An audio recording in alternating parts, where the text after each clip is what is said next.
Thank you for watching Paper Threads Cutter Vision tutorials.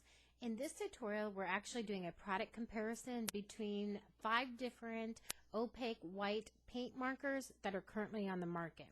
And what I'm doing is I'm looking for a highlighting pen or marker that I can use to highlight my different stamped or colored in objects, to highlight the different brighter areas in there, giving it a little bit more added dimension. And so in my search for the best opaque white highlighted marker, I tried 5 different markers. The first of which is the Sharpie paint marker, which I purchased. The average cost of this marker is about $3.99.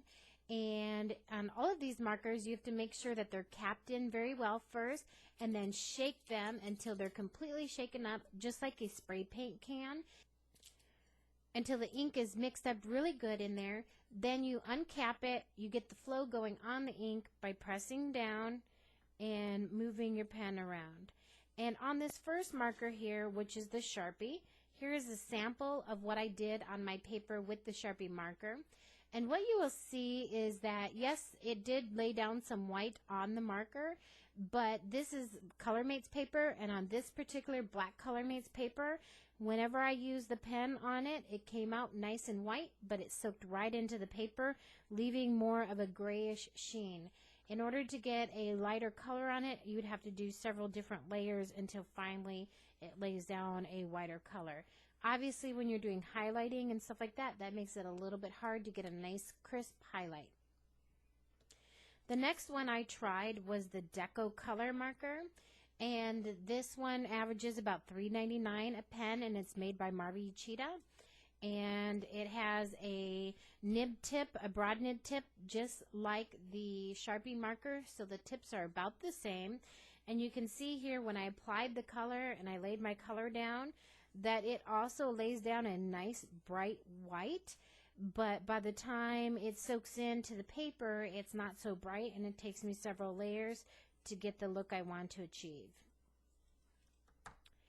The next color I did is by Treehouse, and this one, I'm not sure if this is in all the stores, but this one I found at my local Hobby Lobby. And I went ahead and tried this pen because look at that price, $2.99. It was a great price, so I figured it was worth picking up and trying it out and seeing how it compared. Once you shake it up, get the pen flow going, you can see here that that nib is quite a bit thinner than the other nibs. It's got a more of a fine point tip on it. When I apply my ink or my paint, it soaks in a little bit, but it does leave a little bit of a whiter paint on the black paper, so it doesn't get absorbed too much. So I'm leaving a little bit brighter markings, which gives me some better highlights. And I'm going to leave that tip open because I want you to see the comparison to the next tip, which is the Pen Touch marker. And the Pen Touch marker also runs for about $3.99, so it's about the same as the Deco color. And I did pick this one up on sale. This one's made by Sakura, who also make all of the jelly roll pens. And again, you shake this one up really good. And here's my sample of the Pen Touch.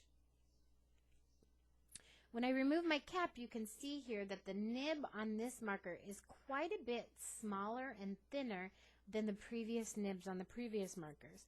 So it's got a nice thin nib so that I can go ahead and get some more fine detail. And when I use this pen, it does get absorbed a little bit into the paper, but a lot more white ends up on top of the paper, being laid on top, giving me a lot brighter surface with my highlighting. And the last pen I tried, I'm going to keep that one open too so we can compare, is the Elmer's Painter's marker. Now this comes in several different colors, and it also comes with different nibs or tips to them. This one is the ultra fine nib, and when I take this one off, you will see that that nib is extremely small compared to the other nibs of the other pens that we tried. Okay, so out of all the nibs, this one has the smallest. And here's my sample of the painter's marker. And you can see here when I apply my marker on here that it is immediately applying the white. It does not absorb into the paper that I'm using, and I get a nice crisp white line on top, almost as if I'm using a whiteout or something like that, which makes it a really easy and really nice when I'm wanting to do my design. I can go ahead and lay out my design a lot easier with this marker and get some nice white color on the page. So out of all of the markers, the one that I liked the best was the Elmer's Painter's Marker. It averages for about $3.99 a pen. This one I found on sale and I picked it up for $1.99, and it not only lays the whiter color and leaves a lot whiter bright color on my page, but it has that really fine nib point, so I can do a lot of really fine detail with this pen. Anyway, that's my personal comparison of some various opaque white markers on the market. There's other ones on the market, but these are the ones that I found in my local scrapbook stores that I was able to try.